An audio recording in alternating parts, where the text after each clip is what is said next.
사무엘상 7장 3절부터 17절까지 말씀을 오늘 읽은 말씀에서 눈에 띄는 부분은 14절 말씀에 나와 있는 평화입니다.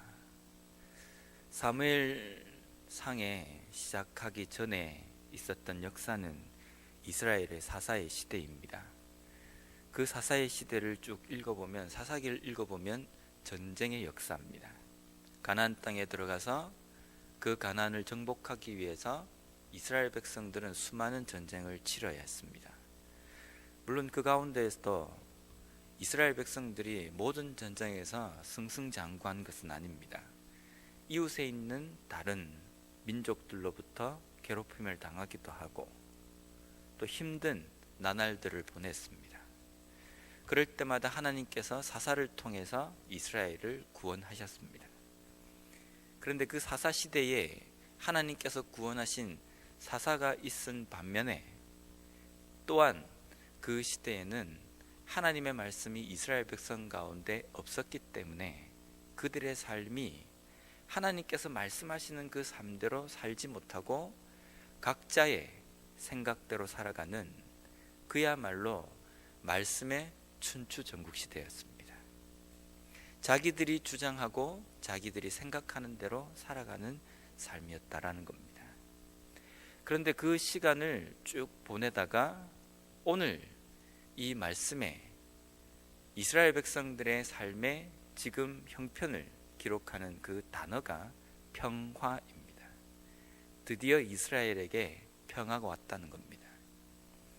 근데 그 평화가 이스라엘 백성들에게는 아마 가나안 땅에 입성을 하고 난 이래에 정말 필요한 그런 부분이었을 겁니다. 이제 좀 광야의 그 떠돌이 생활을 청산하고 가나안에서 정착해서 뭔가 좀 편안한 삶을 좀 살아보려고 원하고 갈망하는 시대였을 겁니다. 그런데 이제야 평화가 임했습니다. 근데 그 평화가 이스라엘 백성들에게 임하게 된 원인이 세 가지가 있습니다. 첫 번째, 4절 말씀에 있습니다. 4절 말씀에 보면 이에 이스라엘 자손이 바알들과 아스다롯을 제거하고 여호와만 섬기니라. 이스라엘 백성들이 가나안 땅에 들어와서 얼마 되지 않은 역사 가운데서 금세 하나님을 잊어버리고 이방신 바알과 아스다롯을 섬기기 시작했습니다. 이스라엘 백성들이 지금 우상을 섬기는 이 시대에 하나님의 말씀이 선포되어지지 않았다라는 것이 시대적인 상황이었습니다. 근데 하나님의 말씀이 선포되어지지 않았지 성막이나 법궤나 이러한 것들이 존재했던 시대입니다.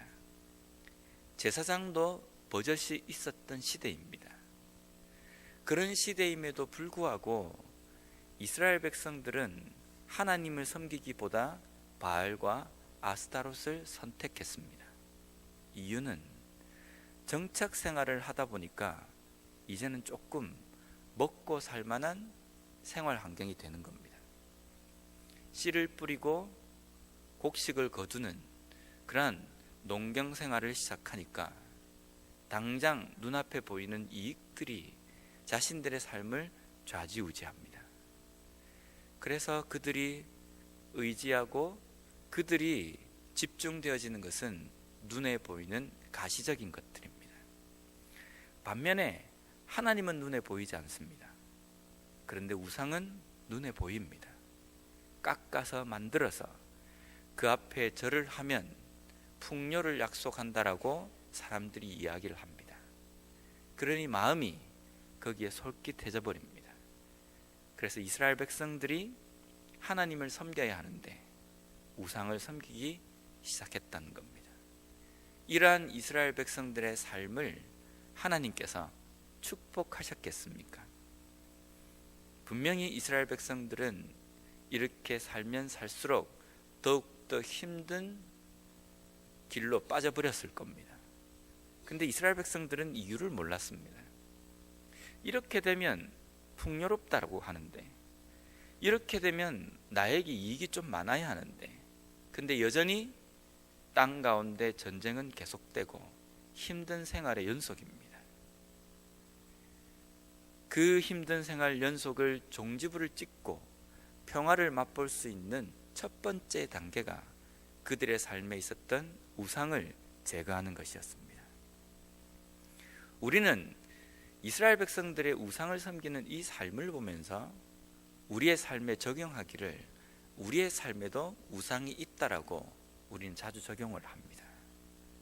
우리의 삶에 있는 우상은 여러 가지가 있습니다. 귀에 못이 박힐 정도로 들었던 물질, 건강, 명예, 자녀, 이러한 것들입니다.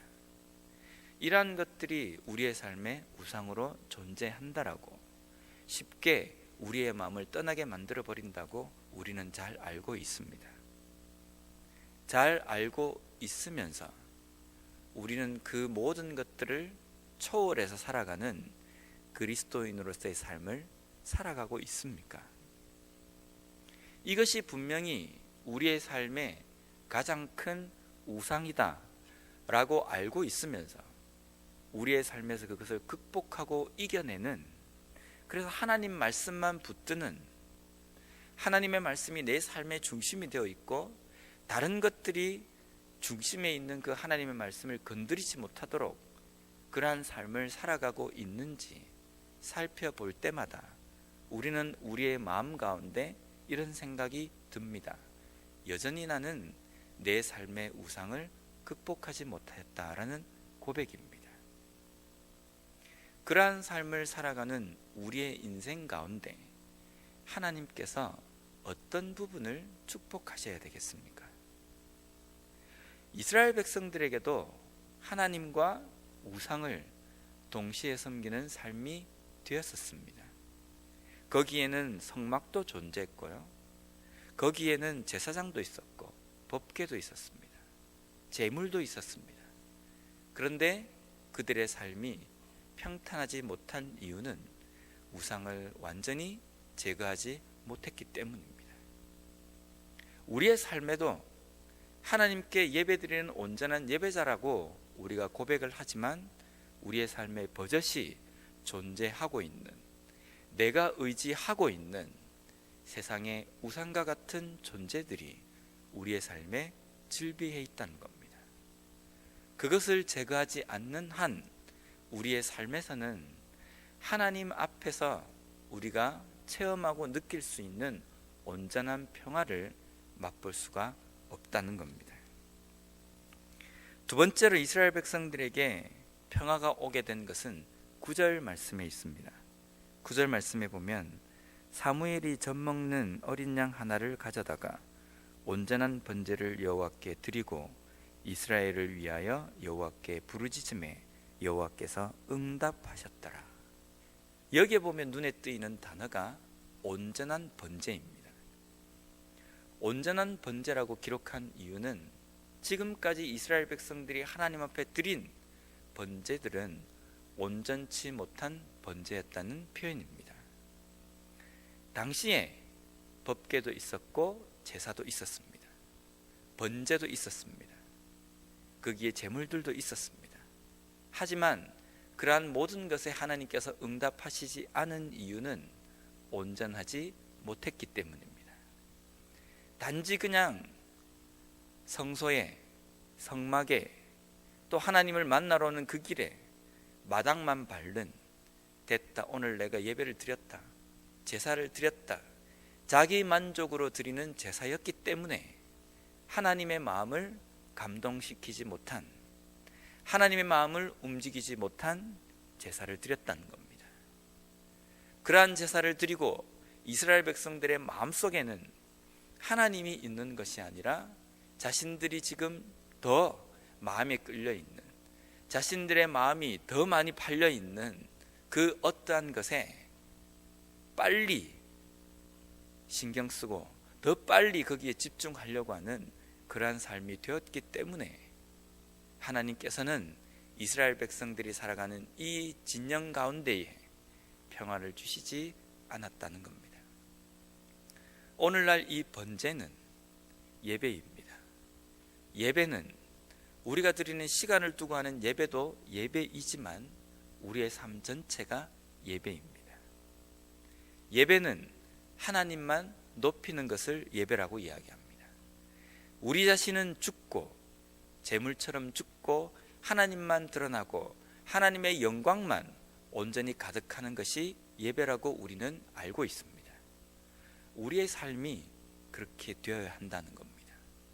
우리의 삶 속에 나는 죽고 하나님만 살고 하나님의 영광만이 가득한 것, 그것이 오늘날 우리가 하나님 앞에 드리는 온전한 예배가 될 수 있습니다. 과연 그러한 예배를 우리의 삶 순간순간마다 드리는 삶이 되어가고 있는가라는 겁니다. 만약 우리가 하나님 앞에 드려야 되는 이 예배 가운데 우리 자신이 살아서 움직인다고 한다면 온전한 번제가 되지 못합니다. 온전한 번제는 온전한 재물을 가지고 온전하게 죽여서 온전하게 태워서 드리는 재물이 온전한 번제입니다. 내가 하나님 앞에 온전하게 죽어서 온전하게 태워져야지만이 온전한 번제가 될 수 있다는 겁니다. 오늘날 우리의 삶에 나의 신앙생활 가운데에 과연 내 삶의 중심은 하나님의 영광에 있는지, 아니면 여전히 내가 살아서 꿈틀거리는, 말 그대로 형식만 무늬만 예배인 그러한 삶을 드리고 있는지 우리 자신을 다시 한번 돌아봐야 합니다. 세 번째로 이스라엘 백성들에게 평화가 오게 된 중요한 요인 한 가지는요, 사무엘 선지자입니다. 우리가 잘 알듯이 사사기의 전체를 요약하는 성경 구절은 당시에 이스라엘의 왕이 없기 때문에 사람들이 각자의 옳은 소견대로 행하였다라는 것입니다. 왕이 없다라는 이 표현은 하나님의 말씀을 온전히 선포하고 그 말씀을 온전히 가르치는 영적인 지도자가 없었다는 의미입니다. 과연 영적인 지도자가 그 당시에 없었겠습니까? 엘리 제사장도 있었습니다. 제사장이 지속적으로 존재하고 있음에도 불구하고 사람들에게 말씀이 온전히 선포되어지지 못했다는 겁니다. 그런데 사무엘이 그 뒤를 이어서 영적인 이스라엘의 지도자가 되었을 때에 온전한 말씀이 선포되어지고 이스라엘 백성들이 어떤 삶을 살아야 하는지에 대해서 가르치기 시작했습니다. 그 말씀대로 이스라엘 백성들이 듣고 반응할 때에 이스라엘의 온전한 평화가 임했습니다. 영적인 지도자입니다. 영적인 지도자가 그 자리를 온전히 지킬 수 있을 때에 우리의 삶에, 우리의 공동체 가운데에 하나님의 온전한 평화를 맛볼 수 있다는 겁니다. 이 영적인 지도자가 목사만을 말하겠습니까? 아니면 직분자만을 이야기하겠습니까? 우리는 모두 다가 하나님 앞에 거룩한 제사장들입니다. 우리가 하나님 앞에 거룩한 제사장이라는 것은 세상과 하나님 사이를 말씀으로 이어야 하는 의무를 받은 사람이기 때문입니다. 우리가 우리 자신이 처해 있는 이 상황 가운데서 제사장으로서의 영적인 지도자로서의 사명을 온전히 감당할 때에 우리는 그 말씀을 통해서 우리에게 오는 그 평화를 맛볼 수 있고 세상 가운데 선포할 수 있다는 겁니다. 그러한 삶을 온전히 감당하고 계십니까? 우리는 입버릇처럼 요즘 한국교회가 타락했다, 요즘 종교 지도자들이, 목사들이 타락했다, 직분자들이 타락했다, 이런 말은 입버릇처럼 자주 씁니다. 그렇게 우리가 우리 스스로 정죄하는 한국교회, 그 안에 우리는 어디쯤에, 우리 자신은 어디쯤에 있다라고 생각하고 그런 말씀을 하십니까? 나는 그 한국교회 밖에 거룩한 곳에 존재하고 있습니까? 나는 거룩한데 한국교회만 타락하고 있습니까? 한인교회만 타락하고 있습니까? 나는 내 직분을 잘 감당하는데 한국교회에 있는 다른 직분자들이, 그 영적인 지도자들이 잘못 살아가고 있습니까? 내가 그 속에 있다는 겁니다. 타락의 중심에 내 자신이 버젓이 살아가고 있다는 겁니다. 내 삶 또한 내가 정죄하는 그 모습과 별반 다를 바 없는 삶을 살아가고 있다는 겁니다.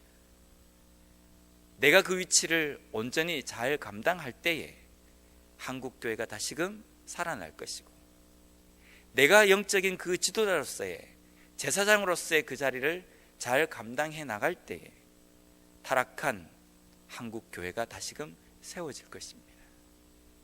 오늘 나의 삶의 현주소를 잘 살펴야 합니다. 사무엘 제사장과 같은 그 위치를 잘 감당할 때에 우리가 이 땅 가운데 그리스도인으로서 하나님의 거룩한 제사장으로서의 사명을 감당할 때에 우리 또한 하나님으로부터 오는 온전한 평화를 맛보게 될 것이고, 세상 또한 우리 때문에 하나님께서 주시는 그 평화를 맛볼 수 있을 것입니다. 오늘 하루도 이스라엘 백성들에게 사무엘 선지자를 통하여서 많은 것들을 고치고 많은 것들을 깨닫고, 그러므로 말미암아 하나님의 평화가 임하였던 것처럼 오늘 우리의 삶에서도 다시 한번 돌이킴으로 말미암아 하나님 앞에 온전한 제사를 드림으로 말미암아 하나님 앞에 온전한 제사장으로서의 직무를 감당함으로 말미암아 하나님께서 주시는 그 평화를 맛보는 이 하루의 삶이 되었으면 좋겠습니다.